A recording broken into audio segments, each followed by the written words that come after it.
SSC में जो हो रहा है वो बर्दाश्त के बाहर है। बहुत लोगों की जिंदगियां लगभग खत्म सी हो रही हैं। एग्जाम में 80% कट ऑफ का जाना यह दर्शाता है कि आपको पेपर लेना ही नहीं आता। 18 तारीख वाले मेंस में बच्चों के 200 नंबर आने के बाद भी सिलेक्शन ना होना क्या साबित करता है? कि जान निकाल के रख दूं पेपर के अंदर तब मेरा सिलेक्शन होगा। कल जब से 18 का रिजल्ट आया है 19 का 2019 एग्जाम में 18 तारीख वाले बच्चे इस तरीके के मैसेज कर रहे हैं कि सर मैं सुसाइड कर रहा हूं, मुझे बचा लो। रात के 3 बजे तक मैं 25 बच्चों से बात करके कन्विंस कर रहा हूं कि इंतजार करो, कुछ करेंगे। हम सरकार को इसलिए लेकर आए थे कि यह सरकार पहले वाली सरकार से भी बेहतर काम करेगी और हमें रोजगार देगी, बट इस सरकार ने तो सारे रोजगार खत्म कर दिए। महंगाई चौथे आसमान पे है। पेट्रोल का दाम इतना बढ़ गया कि अब आप बाइक नहीं चला सकते। रसोई गैस की कीमत इतनी बढ़ गई कि वापस अब चूल्हे पे आना पड़ेगा। एक तरफ तो आपने कमाने के साधन छीन लिए, एक तरफ आपने हर चीज का मूल्य बढ़ा दिया और आप कहते हैं हम करप्शन करते नहीं, और जनता कहती है यह सरकार बहुत अच्छी है। 2019 में इंडिया करप्शन के स्थान पे 80 नंबर पे थी और 2020 में वही 86 नंबर पे हो गई। मैं पूछना चाहता हूं, अभी तो जांच बैठी नहीं, तब 6 अंक आगे निकल गई। जिस दिन जांच बैठेगी तो पता चलेगा ना कि करप्शन हो कितना रहा है। क्या बिना करप्शन के वैकेंसी खत्म हो गई? एक सीट कम, जो सीट है उस पर भी करप्शन। एग्जाम टाइम से लेंगे नहीं, पेपर सही बनाएंगे नहीं, पेपर में क्वेश्चन गलत डाल के भी 100-100 रुपए वसूलेंगे, उसको भी पैसा वसूलने का धंधा बनाएंगे। एक साल में 2 रिजल्ट एक साथ देंगे, बच्चे को कंफ्यूज करेंगे कि तुम 18 भी भरो, तुम 19 भी भरो, उसे उलझाए रखेंगे। रिजल्ट इतना लेट कर देंगे ताकि वो बोल ही ना पाए, टूट जाए। जैसे कहते हैं ना, कोई अगर आपसे उधार पैसा ले ले, उसको हर दिन कॉल करने दो, रोज उसे घर आने दो, एक दिन वो आना भूल जाएगा, अपने पैसे भूल जाएगा कि भाई मैं इससे ज्यादा परेशान नहीं हो सकता। कल इन्होंने रिजल्ट दिया और मार्क्स के बारे में बोल दिया बाद में देंगे। अब ये पता है मार्क्स कब देंगे? ये मार्क्स देंगे 3 महीने बाद, जब आप लगे होगे 2020 की तैयारी में, आपका ध्यान 2020 की तैयारी में होगा, आप कुछ कह नहीं पाओगे। अरे कब तक सहेंगे हम? अब युवाओं की हुंकार लेके रहेंगे रोजगार। अब अगर रोजगार नहीं मिला ना तो देश सर पे उठा लेंगे। इससे ज्यादा मैं कुछ नहीं कह सकता। हमारी मांगे क्या है? आज ये वीडियो बहुत महत्वपूर्ण है। मैं उन सब लोगों का दर्द बयां कर रहा हूं जो 4-4, 5-5 साल से तैयारी कर रहे हैं और आपकी एक गलती की वजह से उनकी जिंदगी खत्म हो जा रही है। एज रिकॉग्निंग इशू लगातार 2015-16 तक एज अगस्त से काउंट होती थी। अभी कोरोना काल था, आपको छूट दे सकते थे, लेकिन आपने फिर से 1 जनवरी से एज काउंट कर दी। नहीं होने देंगे, आपको अगस्त से वापस काउंट करनी पड़ेगी। एक छोटी सी गलती, अभी जो लोग नए जुड़ेंगे, जिनको पता नहीं है एसएससी के बारे में, मैं उन लोगों को बता दूं कि ये एक मेंस के पेपर को 3 दिन में लेते हैं, 15, 16, 18। 15-16 का पेपर ये नॉर्मल बनाते हैं, 18 का पेपर ये इतना हलवा बना देते हैं जिसमें बच्चों के 200-200 नंबर आते हैं, 190, 195। अब जब ये नॉर्मलाइजेशन करते हैं तो वो सारे बच्चे बाहर हो गए। अब आप एक बात बताइए, जिस बच्चे का नॉलेज बहुत अच्छा था, जो खुद से 200 नंबर ला सकता था, जो बच्चा खुद से 200 नंबर ला सकता था, वो अपना पेपर 1.25 घंटे में करके बैठ गया, तो आपने उसका स्किल कहां टेस्ट किया? वो तो पौना घंटा उसका बर्बाद हो गया पेपर के अंदर। और अब आप कह रहे हो कि आपके जो 200 नंबर थे वो उन बच्चों के मुकाबले कम है और उनको आपने 160 पे ला दिया और उन किसी बच्चों का सिलेक्शन नहीं हुआ। ये कहां की इंसानियत है? अब आपको 2019 का 18 वाला मेंस दोबारा कराना होगा। लड़ाई उस मेंस को दोबारा कराने की है। जब आप 20 लाख बच्चों का प्री 20 दिन में करा सकते हो, तो आप 1.5 लाख बच्चों का मेंस 1 दिन में क्यों नहीं करा सकते? क्या आपके पास इतने रिसोर्सेज भी नहीं रहे अब कि आप पेपर का लेवल एक जैसा रख सको? मतलब आपने एग्जाम का मजाक बना दिया है, क्योंकि आपको करप्शन करना है। और करप्शन को दबाना कैसे है? यह सबसे अच्छा तरीका है, क्योंकि जब बच्चा पेपर दे के आता है तो उछलता है हवा में 190 का कराया, 3 महीने बाद रिजल्ट देते हो, उसका सारा हौसला टूट चुका होता है। 190 नंबर का 200 नंबर का 200 में करने के बाद भी अगर सिलेक्शन नहीं हो रहा तो इसके लिए कौन जिम्मेदार है? पिछले 2 साल से लगातार कट ऑफ 80% जा रही है, इसके लिए कौन जिम्मेदार है? कॉम्पिटिटिव एग्जाम में 80 नंबर कट ऑफ जाना कितना सही है? क्या आप पेपर का स्तर नहीं बढ़ा सकते जिससे आप उन बच्चों को भी सेलेक्ट कर पाए जिनके अंदर वास्तव में टैलेंट है? अगर एसएससी अपने एग्जाम में एबीसीडी देने लगे तो कैसे यह निर्धारित होगा कि कौन बच्चा जॉब के लायक है और कौन नहीं? अब सरकार से हिसाब मांगना पड़ेगा। अब हमें बहुत बड़े बड़े कदम उठाने पड़ेंगे। 2020 के लिए क्या कदम उठाने हैं? प्री क्वालिफाई करो अगर एक दिन में नहीं करा सकते तो। मेंस एक दिन में कराना होगा। 18 नवंबर वाला मेंस दोबारा होना चाहिए। एसएससी के अंदर वेटिंग लिस्ट होनी चाहिए। 80% कट ऑफ क्यों जा रही है? पेपर का स्टैंडर्ड बढ़ाओ। भले ही सिलेबस के अंदर होना चाहिए पेपर। जब इलेक्शन का रिजल्ट 7 दिन में आ सकता है और एसएससी का रिजल्ट अब तक नहीं आया 2018 का, हम 2021 में 2018 का रिजल्ट आपने फाइनल नहीं किया और बच्चों को 2019 का चस्का दे रहे। लो चूटो, लॉलीपॉप है, चूसो भैया।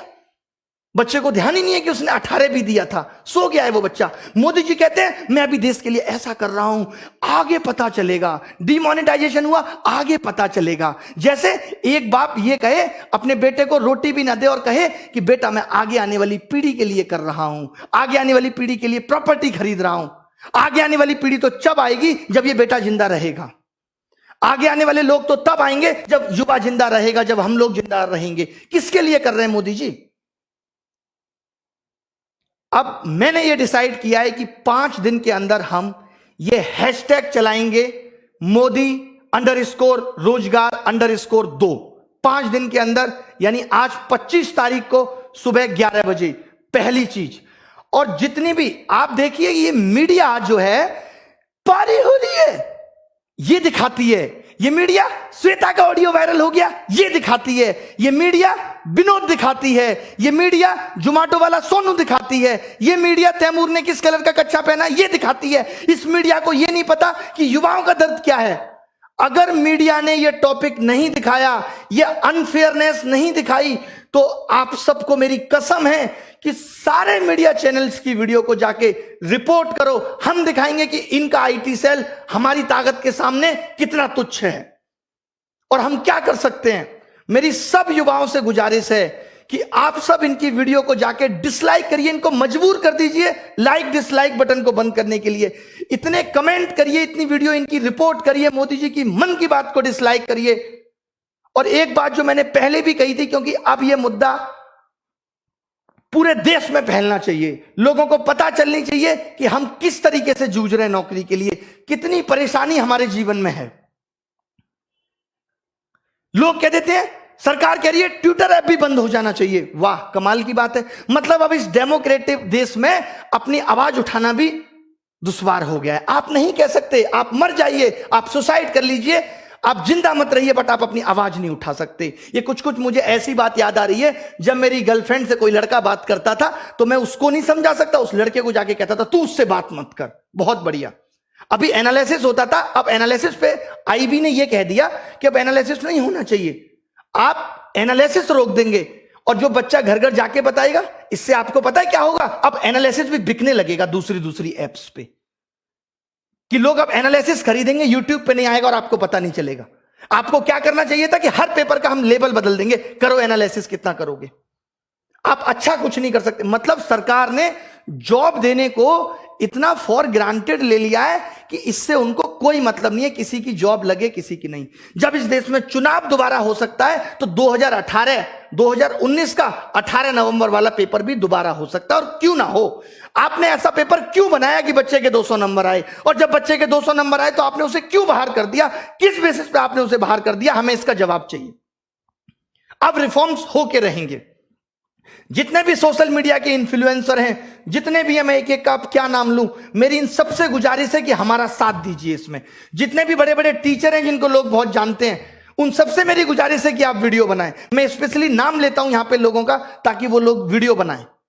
ऐसे लोग जो हमारा साथ दे सकते हैं, जितने भी वाइन्स बनाने वाले बड़े बड़े लोग हैं, उन सब से जिनके आप फैन हैं, उन सबको कहिए कि हमारा साथ दीजिए। और सबसे बड़ी चीज ये है कि ट्विटर पे हम ट्रेंड क्यों कराना चाहते हैं।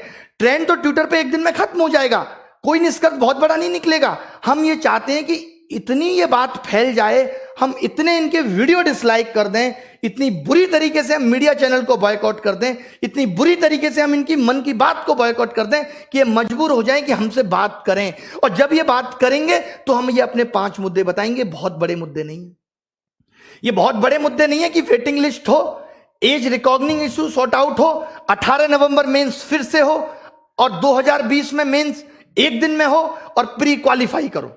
अगर आप एक दिन में नहीं ले सकते, क्योंकि हमें अब आपके नॉर्मलाइजेशन के तरीके पे बिल्कुल भरोसा नहीं है, कोई ट्रांसपेरेंसी नहीं है उसके अंदर। क्यों नहीं दिया आपने मार्क्स? 5 दिन के अंदर आपको मार्क्स देने होंगे। मैं एसएससी से ये गुजारिश करता हूं कि आपको 5 दिन के अंदर मार्क्स देने होंगे। मार्क्स तो आपके पास है ना, कितना टाइम लगता है अपलोड करने में? स्पीड नहीं आ रही, जियो की सिम भिजवा दें? बताइए कि आप मार्क्स नहीं देंगे, क्योंकि आपको पता है आप मार्क्स उस वक्त देंगे जब बच्चा 2020 में बिजी होगा, चाहकर भी कुछ नहीं कर पाएगा, उसको लगेगा यार अब 2020 ना हाथ से निकल जाए। कंगना जी ने भी कहा है कि वो इस बेरोजगारी पर ट्वीट करेंगी। जब भी आप ट्वीट करें तो कंगना जी को भी बोलें कि वो रिट्वीट करें। उन्होंने कहा है, अक्षय कुमार साहब ने भी कहा है कि देश का कोई भी मुद्दा होगा तो हम ट्वीट करेंगे, बाहर वाला कोई भी दखलंदाजी नहीं करेगा। भले ही मोदी जी जाके अमेरिका में कह सकते हैं अब की बार ट्रंप सरकार, ये दखलंदाजी नहीं है, सॉरी माफ कीजिएगा। सचिन तेंदुलकर साहब भी बेरोजगारी पर ट्वीट करेंगे। आप सोचिए देश का युवा कितना बड़ा हिस्सा है कि रेलवे ग्रुप डी और ग्रुप सी 2-2 करोड़ लोग फॉर्म भर रहे हैं। मैं आपको दिखाता हूं ना कैसे कैसे मैसेज लोग मुझे करते हैं। ये देखिए आप, ये सब देखिए कितने कितने नंबर लोगों के आ रहे हैं और क्या क्या लिखा हुआ है इसमें। ये देखिए, good afternoon sir, although I hope मुझे 2018 में कोई ना कोई पोस्ट मिल जाएगी, I watch all free video, ये सब लिखा हुआ है, पढ़ लीजिएगा इसको क्लास के बाद। ये देखिए लोगों के बारे में मैं दिखाता हूं आपको क्या क्या लिख रहे हैं लोग।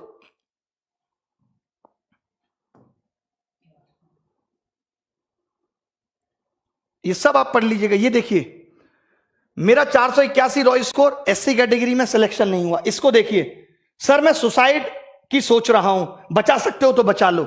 ये लोगों के मैसेज है। पगले हो क्या? तुरंत मैंने कॉल किया, उसको समझाया, सर कुछ तो करो, आपसे मेरी एक्सपेक्टेशन है।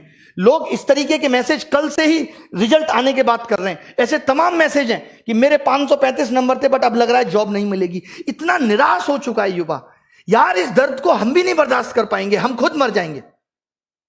अब क्या लिखें? मैंने तो बोल दिया, अब कोचिंग में भी सारे टीचर हम टाइटल लगाएंगे कि न्यू बैच स्टार्ट इस तारीख से। नीचे लिखेंगे सिलेक्शन की कोई गारंटी नहीं। सिलेक्शन की गारंटी नहीं है, क्योंकि अगर 200 नंबर लाके भी सिलेक्शन नहीं हो सकता तो कुछ नहीं हो सकता। और ये सिर्फ एसएससी में नहीं है, रेलवे में भी वही हो रहा है, टालम टोल हो रही है। 4 महीने प्री चल रहा है। भाई कौन से देश में रह रहे हो? काय का डिजिटलाइजेशन है?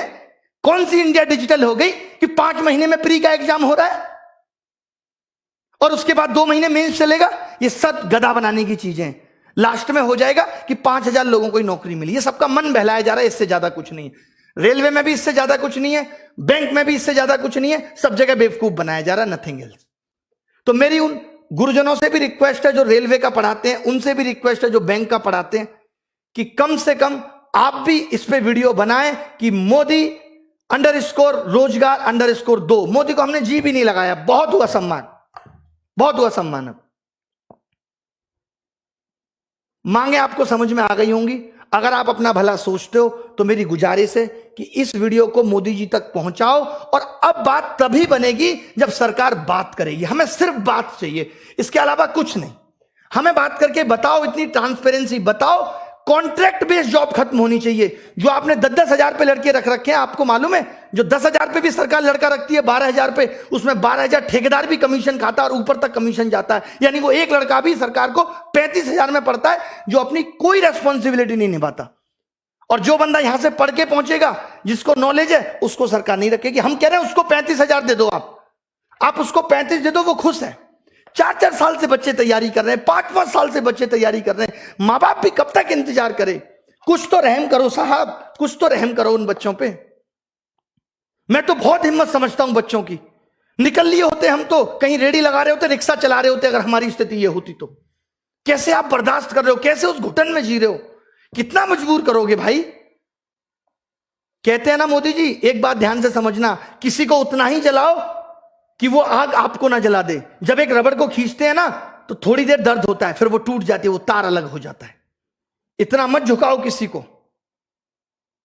कि वो आपको ही जला दे। सब सेलिब्रिटी ट्वीट करेंगे, सबको ट्वीट करो यार। ये सोशल मीडिया बहुत बड़ी ताकत है। आज मीडिया देश की मर चुकी है। आज सोशल मीडिया क्लियर करती है हर बात को। हम जैसे लोग आके बोलते हैं कि ये हो रहा है। आपने देखा कल से किसी मीडिया वाले ने बोला कि 200 नंबर वाले का भी सिलेक्शन नहीं हो रहा। ये तो बड़ी न्यूज थी। 190 नंबर वाले का भी सिलेक्शन नहीं हो रहा, वो भी पेपर मैंने भी क्या किया है, पेपर मंगवाया बच्चों से, देखा हाँ 200 आ रहे हैं, फिर भी नहीं हो रहा। फिर कब होगा भाई? मीडिया को भी ये बातें अब दिखानी पड़ेंगी, हर हाल में दिखानी पड़ेंगी। आपसे मेरी गुजारिश है, मैं रो के दिखाऊं आपको कैसे करूं कि सोशल मीडिया को बायकॉट करो, इनकी सारी वीडियो डिसलाइक करो। 5 दिन लग जाते हैं ना इसमें, कुछ तो सुधार देंगे आगे आने वाले लोगों के लिए, कुछ तो भला कर जाएंगे, हमारा भी नाम लोग लेंगे कि हाँ भाई उन्होंने कुछ भला कर दिया था। नहीं तो जिस हिसाब से तानाशाही हो रही है सब, ये नौकरियां अभी तो 8 से 6,000 हुई हैं, 6 से कल को 4 हो जाएंगी, 4 से 5 हो जाएंगी, फिर 300-400 रह जाएंगे। नेताजी के ही भतीजे भांजे ले लेंगे सारी नौकरी, हम प्रसाद चाटेंगे कसा सत्यनारायण भगवान का, इससे ज्यादा कुछ नहीं बचेगा। मेरी गुजारिश है इस वीडियो की सारी बातों को सुन के, सारे मुद्दों को सुन के इसे सपोर्ट करें, ये सिर्फ आपकी भलाई के लिए। सारे टीचर एसएससी के, रेलवे के, जितने भी बड़े बड़े चैनल हैं, चाहे वो WiFi study, Exampur, Gagan Pratap maths, Rakesh Yadav reader publication, जितने भी लोग हैं, और मैं किस किस का नाम लूं, जो लोग वाइन्स बनाते हैं, बड़े बड़े चैनल, आशीष चंचलानी, सब लोग एक एक ट्वीट हमारे लिए भी करें। रिक्वेस्ट है, सारी सेलिब्रिटियों से भी रिक्वेस्ट है कि इस बेरोजगारी मुद्दे पे एक बार तो कहो सरकार को। कुछ भी नहीं चाह रहे हम, बस इतना चाह रहे हैं कि थोड़ा सा तो एग्जाम फेयर कर दो। बहुत बड़ी बड़ी डिमांड हमारी नहीं है कि कोई रूल आपने बना दिया उसे वापस ले लो, हम आपके बनाए हुए रूलों में कोई दखलंदाजी नहीं चाहते। हम कहते हैं कि कुछ कमियां हैं वो हमारी भी सुधार दो। क्या गुनाह किया है इस देश के युवा ने? मोदी जी तो कहते थे कि इस देश का युवा ही ताकत है, कैसे भूल गए वो उस ताकत को? क्यों नहीं याद रही वो ताकत उन्हें? उन्होंने भी तो स्ट्रगल किया है, वो खुद बताते हैं। क्या उन्हें जरा भी तरस नहीं आता हमारा कि बच्चा कैसे बिखर रहा है, इतना टूट चुका है? जरा भी परवाह नहीं है? क्या ये बात उन तक नहीं पहुंचती होगी? क्या उनको नहीं पता कि देश में आंदोलन, बच्चे ऑनलाइन प्रोटेस्ट करते हैं रोजगार को लेके, क्या वो 2 शब्द नहीं बोल सकते? बताइए आप मुझे। इतना तो एक देश का राजा कर सकता अपनी प्रजा के लिए। कहां हमने गलत बात बोल दी? अगर हम ये कह रहे हैं कि जो कमियां हैं उनको सुधार दो, आपकी एक छोटी सी गलती से कितने बच्चों का भविष्य बर्बाद हो रहा है? बंद कर दो।